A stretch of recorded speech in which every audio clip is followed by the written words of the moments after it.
Balik Pilipinas na ang mahigit 300 OFW at dependents nila na nirepatriate matapos maipit sa gyera sa Middle East.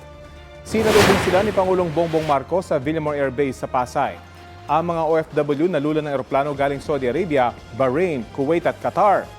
Ibinyahe sila sa pamamagitan ng land travel na inabot ng 7 hanggang 8 oras bago makarating sa Saudi Arabia kung saan galing ang kanilang chartered flight.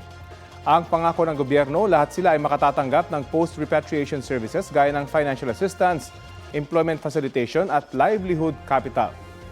Ayon sa Department of Migrant Workers, mahigit 1,700 OFW at kanilang dependents na ang nakauwi sa Pilipinas simula nang mag-repatriate dahil sa gyera sa Middle East. Papasalamat po ako sa mga tulong ng mga taga-OWA po. Maraming salamat po sa inyo.